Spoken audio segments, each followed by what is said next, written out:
Michael first talked, and some of you have seen this journey of mine over the last few years of TaleGate that started in a van 5 years ago and has evolved into a huge trailer. Some of you were here last year when we had the I don't know if Sarah's here, but did the tequila tasting tour. But we wanted to put together a video to just explain kind of what it all was, and you can't show this video without bringing the rip of TaleGate up on stage. So Jim Parker, get your ass up here. And here, compliments of our phenomenal videographer, who just happens to be named Tom Brady. This is what he put as a tribute to Jim. And let's be honest, it makes Jim look good. Doesn't make me look real good, but there's some relevance to that. I've learned a lot on this TaleGate journey, and one thing we learned today is about what's called an axle. The entire axle is on. And we've had our first major issue. This is a bracket, a hanger, and it's supposed to be welded up here, both sides. Yeah. I mean, it's going to be a little more than we talked about, just how tough it is. Basically, what I'm going to do is I'm going to rebuild a bracket and hold it together with love and bubble gum.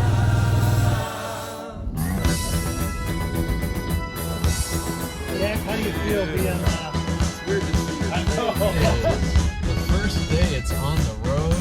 Let's see what Jim looks like as the driver.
car wash? This is our first car wash, our first truck wash at TaleGate.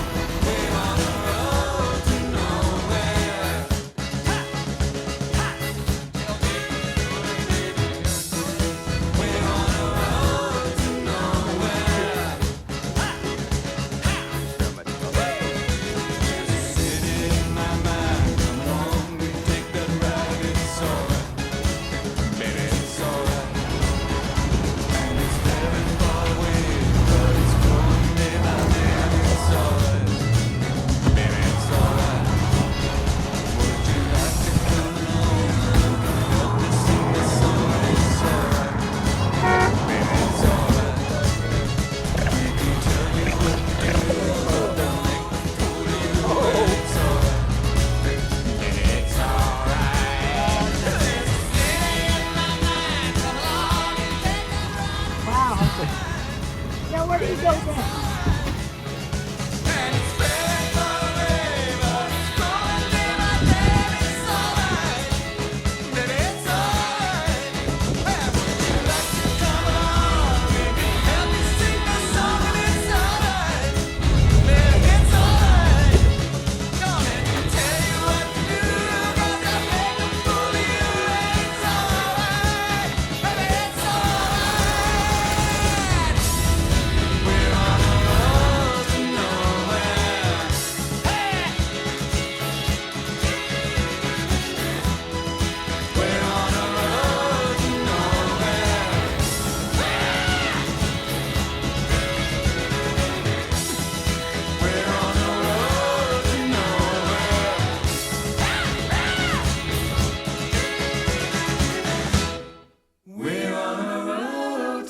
Jim Parker, baby. Thanks, Jack. Appreciate it. There's definitely some stories there. It was so, the one thing I learned, don't ever trust a provider who tells you there's plenty of room in their parking lot for a trailer. We had a lot of tough calls, but it was such a, for those of you who know me through the I2L and Life Loop world, my whole life, and not that there's anything wrong with this, but my whole life was lugging in a big demo system, doing a presentation, going to the next community, and I had no semblance of really what it was like, what the day-to-day doings were inside of a community, except that you could find the veterans in wheelchairs smoking outside. They would give you all kinds of really cool insight as to what was going on. But it was such a joyful journey that keeps going. We'll talk about where it's all going, but it was also it was so much more profound than I thought. And it was, you just ask people anything and you never know what was going to be said. And I've got a couple of kind of quick examples of that here. Because what we would do, for those of you who didn't know, inside that trailer, there's a whole recording studio and all kinds of games and such. So we'd set up these parties, and then we would also we would do interviews of the residents and staff. So here's just a couple of snippet interviews. My favorite who? Invention. Invention. All the things that have been invented in the last 80 years. What's your Oh, favorite? well, I don't know when it was invented, but the mixer. The mixer was wonderful. Can you I believe it? got so tired of trying to do it by hand. There is nothing better than a mixer. All right. And so, just comments like that. But people that were just inspirational. This guy right here, short clip.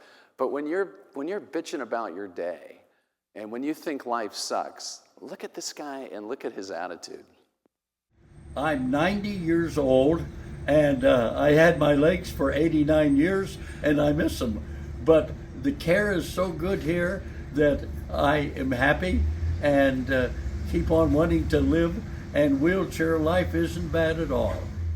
Yeah, I mean, just we have so many clips like that, just from a time, don't show them, but it was just such constant, just the resiliency people displayed was just unparalleled. And so, as it was not just that we knocked over stoplights in Boston and things like that. It was really what I kind of learned quickly on in this journey is the relevance of what we were doing was capturing the stories. And we wanted to do it in a much, much deeper way. And that really is kind of what the inspiration was for where TaleGate's going. And so what happened is we closed down we sold the trailer.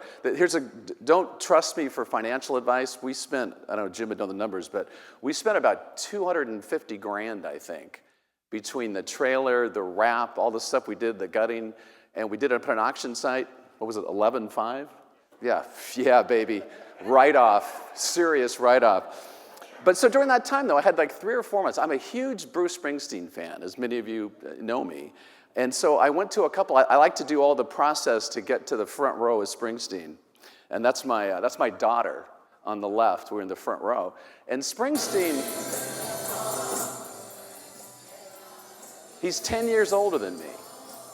And it's like, who the hell am I to slow down when you look at this guy doing 3-hour concerts night after night? And so it really was, how do we go bigger on TaleGate, and how do we make it much more relevant? And so there's 3 things we're doing right now, and it's going to keep evolving. But the 3 things we're doing right now, and 2 of them we do at no cost, that we're inviting people to kind of join the whole TaleGate world. But the first thing we're doing is documentaries. And I'm going to show a couple of almost movie trailers, if you will. And the first was with Arrow. And last year at SLIF, I do my presentation. Stephanie and Amanda, we kind of knew each other, but not really. The 2 of them came up to me afterwards and said, you know what?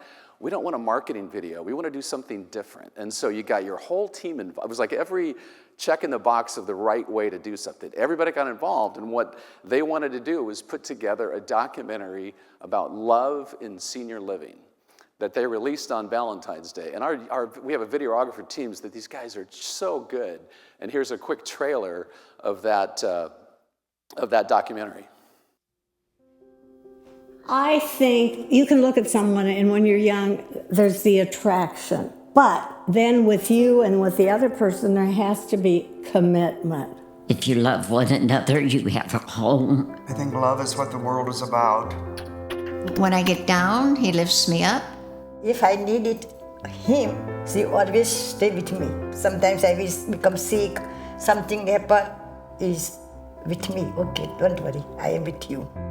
The communication between us is, we talk about everything. You know, there's nothing held back, or if something's bothering us, we tell each other. She's just easy to get along with, and I love her for that. Of course you fight once in a while, but you always make up.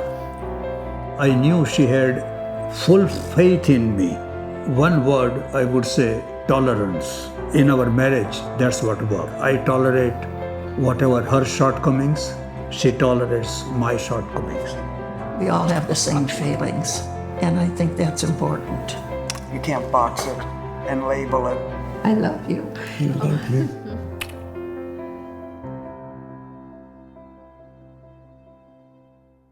Well, I was 90 when I met Jerry. I never believed at 90 that I would meet someone and fall in love. I met him on a dancing floor. We didn't want to do any more playing games around this. I told him I came out of my closet not to go into your closet. So If we have a year left, 2 years left, whatever, but we're gonna give it hell, right? Right. Cool, cool stuff. And here's another one that we did for MBK.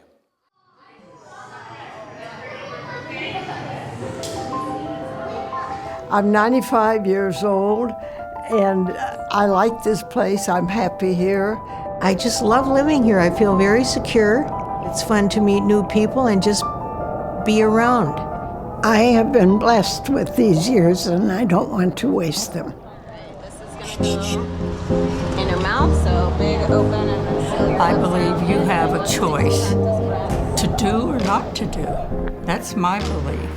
Just try things and don't be worried about whether you do it right or wrong, because there is no right or wrong, and nobody judges us. There are good things about aging. The knowledge that you can impart to somebody else. It just felt so good to see all those little ones. So I make choices. Is it important enough for me to do the time? I just take each day as it comes, and I just don't feel like I want to waste my life sitting around. Growing old is mandatory. Growing up is voluntary. And I choose, I don't want to grow up yet. And so what we're doing with these documentaries is we want to elevate aging through the stories of your residents and the stories of your staff, and do it, do it in a really professional, well-done way. So what happens is it takes these guys, our video team, it takes them like a month to actually do the editing for the documentary. So during that time, what am I doing is that we've partnered with Nathan Jones and Dash Media, and we put something together called Vintage Voices, which is me driving around in this van and interviewing people. It's just like carpool karaoke. I'll show you a couple of examples where we get somebody in the front seat and I tell their story. So in the last 6 weeks, I've interviewed, and Cheryl was along for the ride at Westminster, wherever you went, Cheryl, but I went from Missouri, we were at Arrow in Missouri, to Florida, to Mississippi, to Texas, and we always have a theme for Vintage Voices, and the first theme was people over 100. So I've had about 20 interviews of people over 100. It's fascinating. It's utterly fascinating to hear what people have to say. And so in the middle of August, we're gonna shift the theme to women in their 80s and 90s that had male-dominated jobs in the 40s, 50s, 60s. And again, just the greatest stories. I'll show you a couple of quick clips from the 100-year-olds. Did you roller skate? Yeah, we did. And we only owned one pair of skates, so when my sister, we were the two middle kids, when we wanted to skate, we would skate with one skate each. Yeah. Yeah, isn't it? Well, see, we couldn't afford skates other than one pair for the 4 girls. Wow. Now, it's just fascinating stuff. And there's another one. I was born during the Spanish flu, and the hospitals were all closed, so my mother had me on the 3rd floor of an apartment building, and they brought a doctor in to stay all night, and I made it. Wow. So that's where I was.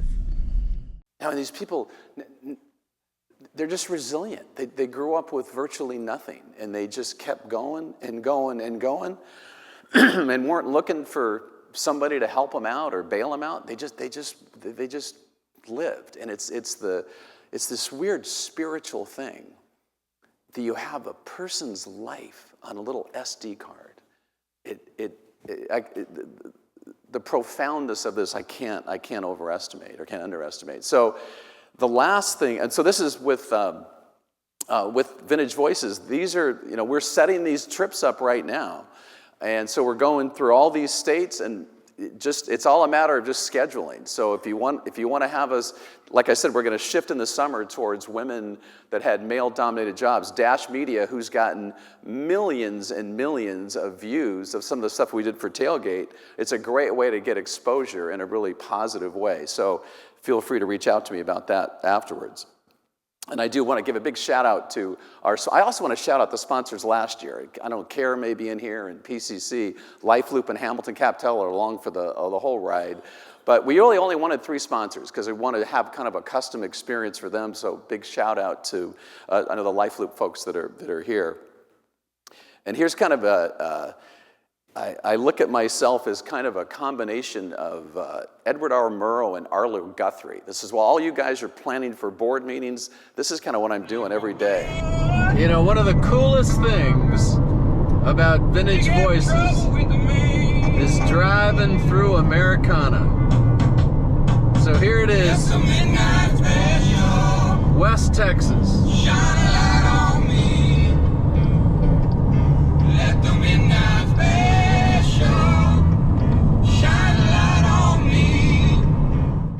And it's fascinating. And so the last leg of TaleGate right now is Crossroads. And Aubrey is somewhere back there. Some of you know Aubrey from her company, Lifestyle Medical Supplies. She's hopped on the TaleGate bandwagon and really kind of given it some gravitas from a writing standpoint and just from a direction standpoint. And so what happened with Crossroads, it started during the interviews of people last year with TaleGate in the trailer, is you'd find people that had these just remarkable stories, and something in their life at a younger age completely changed the direction of where they went. And sometimes it was tragic, and sometimes it was joyful. I'll show you 2 examples. This is from Mississippi Methodist communities in Mississippi. And this is a woman that I interviewed last year in the trailer. And what happened is I was talking to her. She was so joyful, like one of the most joyful women you could ever imagine. She's 85. And then she's in the middle of the interview, she started saying, well, is it okay if I get kind of serious? And it's like, hey, this is your interview. Do whatever you want to do. And she took it to a place I never could have imagined. We had a really tragic experience in our life. We had a 19-year-old daughter who was a freshman at Ole Miss who was murdered. And through that experience, it took a month to recover her body from the swollen flood rivers of the river where she had been thrown into. So I hear this, I hear her saying this. And I just stopped. I just started thinking about my own daughter. And how do you become this joyful person? And for her, it was her faith. And I'll talk about Crossroads in a second when I finish these next couple of clips. So this is her story of resiliency and how she dealt with it and how the choices people make on how they live their life. It's not why. You don't ask why. We'll never understand why these things happen. But he said that what you ask is, God, now that this has happened to me, how can you use this for some good purpose in my life and the life of others? You choose to let it make you bitter and angry the rest of your life and rob you of all your joy, or you choose to say that, God, how can you use this to strengthen me, to make me a stronger Christian, give me more joy and because I depend on you, and how can I relate this to other people? It's just remarkable It's absolutely remarkable. And so that's kind of a heavy story. Here's a lighter story that, again, is just as profound. And the clip you're going to see here is actually what Dash Media does. We get them this content, and they turn it into social media posts. So this was a post that I think had 600,000 views. Friend came over to the house. And this is from Arrow. This is an Arrow resident, Vitalia. American girl. So I said, forget it, not me, because I was dating somebody. But then 3 months later, he came back again. And I says, oh, well, what do I have to lose? I will write if he writes to me first, which he did. He didn't speak English, but he bought an Italian dictionary and an English dictionary. After 10 months, he wanted me to come over to Italy to get married, but I was only 20 years old. I waited till I was 21. 3 days later, after my 21st birthday, I took the plane and flew to Italy, and he met me at the airport. I took my wedding gown, and I thought if I didn't like him, I'd come back with the wedding gown. But I did like him. He was good looking. He was 6 years older than me, but that was okay. So her husband just died 2 years ago, and Aubrey and our videographer and I were flying her to Sicily the end of July, and we're walking through the church she got married in. We're walking to the airport where they first met, and it's just, and she is so excited. She's 95 years old, and she's like a little kid getting ready to go to her first baseball game. And that's the stuff, that's what the world needs to see, of the joy that's still there, of the resiliency that's still there. And so what Crossroads is going to be, and Aubrey's really driving this, is it's a book that we're going to be telling 24 different stories of people, 12 residents and 12 staff. I want this to be very elevating to senior living.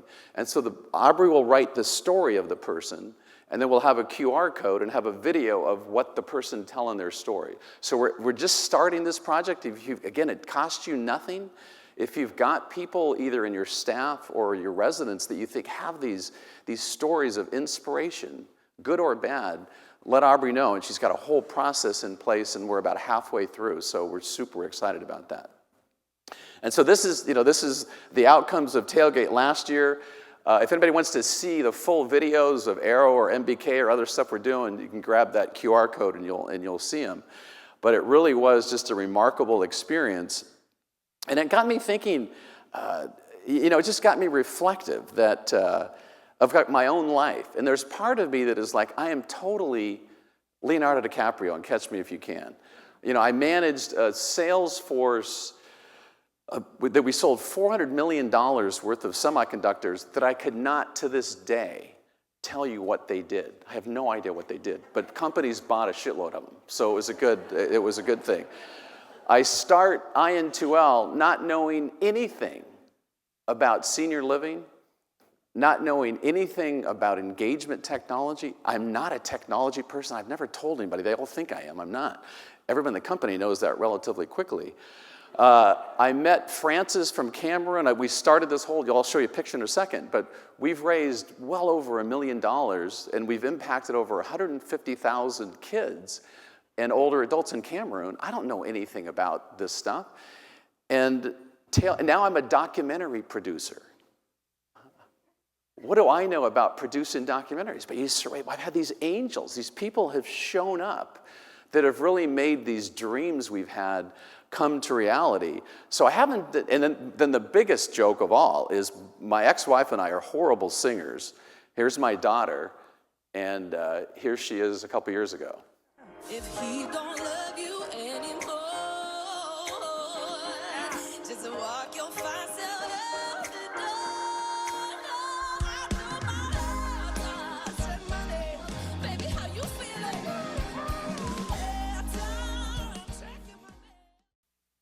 That was unreal. That was absolutely. And she's an LA singer at Mastro's, if anybody wants to go hear her sing.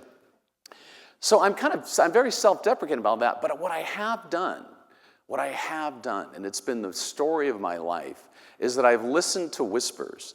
I've listened to things that most people probably wouldn't react to, and I react to them by jumping in full force. And I'll show just real quick examples. The first is my old boss, Fran Udach. That's my brother on the left and Fran on the right. At 25 years old, he's my boss in the semiconductor world. He takes me out to dinner and he says, you were destined to do something, but you got to start saving money to get there. And the next day, I started saving 20% of everything I made over the next 15 years. So when I started IN2L, I had $1 million in cash. I didn't have to look for any money. I lost every dime of it. Every dime was gone. But nobody could fire me, except for my ex-wife. That's another story. But it was Fran. None of this stuff happens without Fran. And then there's my mom. My mom. The most joyful woman you'll ever meet. That's me dance with her. That picture on the left with my brother, her 80th surprise birthday party. She's dead 12 hours later. And as she was dying, had a stroke, she's in a coma. I touch her hand, and she says, don't just think about making money, go do something that matters. And we had been donating computers 6 months ago, whimsically, never thinking of it as a business, to a senior living community in Southern California. And that's how IN2L started. The next day, I quit my job and jumped all in on this thing that we didn't know what it was, called It's Never Too Late. There's Francis in Cameroon. I meet Francis speaking in Australia. Unbelievable story of what he's done for women and the elderly in Cameroon. We send him $500, just for the heck of it. With that $500, he sets up the Jack York Northwest Cameroonian Elderly Women Goat Fund. And so I called him up. This is in 2016. It's like, this is so cool what you did. You didn't send me a form letter. And he said God told him that he should go to Australia. He had no money, but that he would meet somebody who could help change his trajectory. And I said, please, Francis, let me be that guy. And I know Shelley's out here, and there's people that have been a part of this, and we've raised unbelievable things that we've done for children and the elderly, and it's because we both jumped off a cliff together. And here, this next clip, no one ever thinks of Cheryl Crooks and Whisper, but you can see there is the Transvestite Mermaid Bar in Biloxi. And what happened is this is after we had the whole acquisition of IN2L from Vista, and I'm still actively involved. I love being a part of Life Loop. I love the stuff that the product, what they're doing, the team, the whole gang that's here. But all I wanted to do was I was going to take veterans to baseball stadiums around the country. And Cheryl said, you have got to think a lot bigger than that. And so Cheryl, here's my one question for you. Is that big enough? I think maybe I took it too much. And as Cheryl was saying, we had a dunk tank at the TaleGate booth, and so I got real wet one time with no clothes. Cheryl let me put on her stretch jeans. My God, it was unbelievable. I liked it much more than I probably should have, so thank you, Cheryl. I have never shown that picture before in a presentation. And then the last whisper is Aubrey. And all the other whispers have kind of come to fruition. And this whisper is just starting. And so Aubrey and I have known each other for years and years in the senior living, kind of in the vendor space. And I found out a few months ago she was an author. And I could never get out of her the book that, what has she written? And so I finally I get this book. I had to get it through a third-party reseller. It took me a month to get it, and it turns out to be this compilation of incredible stories, 56 different authors, internationally published, tens of thousands of books printed. So I get the book, finally get it. It's an incredible story that Aubrey had put together, and I'm thumbing through the first part of the book, and completely randomly, there is Aubrey's signature. She signed less than 100 copies of who knows how many hundreds of thousands of books are out there. How do I get one that she signed to her aunt that clearly didn't think that much of the book because it wound up at the bookstore? And this was like this incredible coincidence. And then I order her second book, and I get that book, and the first thing I do when I open it, thinking there is no way in hell, I go right to the beginning of it, And there it is, the second book. Another signature of tens of thousands of books. And her handwritten signature. It's unfathomable what those odds are. And so the message we took from that, the whisper we took from that, and that was much more, it was kind of similar to Cheryl, but she said it a little quietly more than Cheryl. But it was, you gotta write, you gotta tell your story. You gotta get this story to the world. And I was resisting it. Just, you don't want to look like it's all about you. But what happened is, that clip of Dorothy, right when we're in the middle of starting this conversation, I'm speaking in Louisiana, and I'm showing that clip of Dorothy, the woman whose daughter got murdered. And I show the first clip and then the second clip of talking about redemption and her faith. And I'm leaving the parking lot, and this lady chases me in the parking lot, and said that her daughter has just had a miscarriage. Can I please send her that clip? And it was like just a lightning bolt to me. You know what?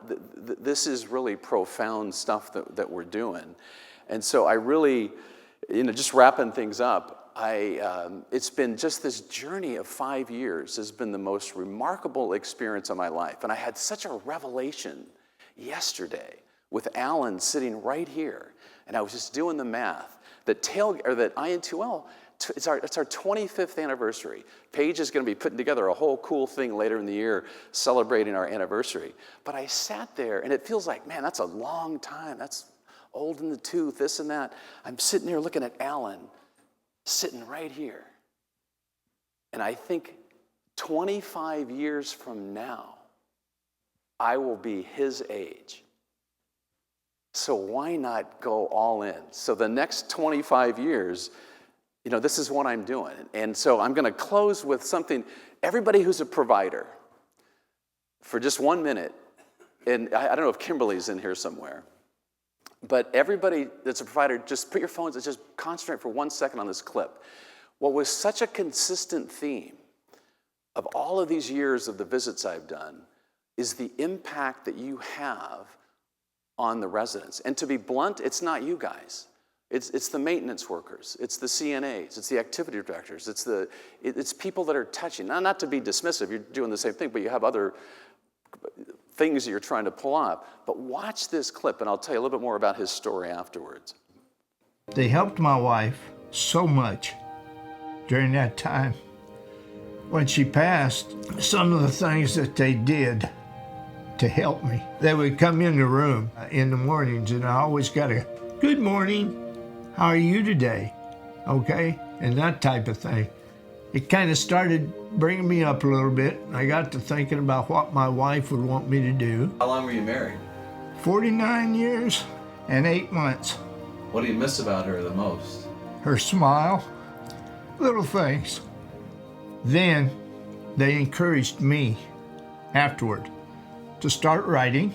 You have one of my poems that I wrote and a story that one of the concierges challenged me to write last Christmas. And I did. And I think they came out pretty well. But they encouraged me to do things. After she passed, I got to think, now what would Linda want me to do? And it wouldn't be to sit there and cry, or like I am now.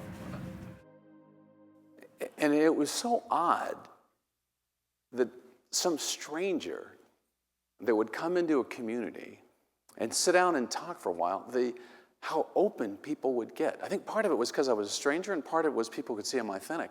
This guy told me in the intimate corners of a little room how close he was to killing himself. And it was the staff at LifeWell that saved his life. And that's what you may not even know that you're doing it. And that's what has me, I'm so grateful. And I wrote down the names from the things, but Shelley's out here somewhere, Craig and Kimberly Erickson maybe, Isaac Scott, Jill and Jane, I know Jane's here because Jim's here, Stephanie Harris, Peter Kress, Murray, Mike Grambrose, Charles Turner, Sarah Thomas, Michael Z. Hopefully got everybody here, and everybody else. I'm so grateful to all of you. I'm so grateful to all of you of the success that IN2L had beyond my wildest dreams. Beyond my wildest dreams. And what had hit me was that the best way I can repay that is to tell the world, your story. And so Aubrey's writing a book. If you want to know about Crossroads, talk to Aubrey, documentaries, whatever it may be. The world, what's frustrated me a little bit over 25 years is kind of this cocoon of senior living. And having a book and having some of the stuff that we're doing, I think allows me to get outside this bubble of senior living to the world at large. Because what you're doing, what your staff is doing is remarkable. And the world doesn't know it. And so for now I can say, for the next 25 years, this is what I'm committed to do. And hopefully when I'm 89, I can be sitting right here and maybe talking about slowing down. Or maybe I'll be talking about going to Mars. I'm not sure. Jim, you ready? Jim, we'll get this spaceship to go. So thank you so many people in the room that have helped IN2L, helped our company. And we'd love to have you join this mission, this passion of what we're doing. Because like I said, the world doesn't know it. So thank you, SLIF. Onward and upward to your next meetings. Thank you very much. Let's hear it for Jack.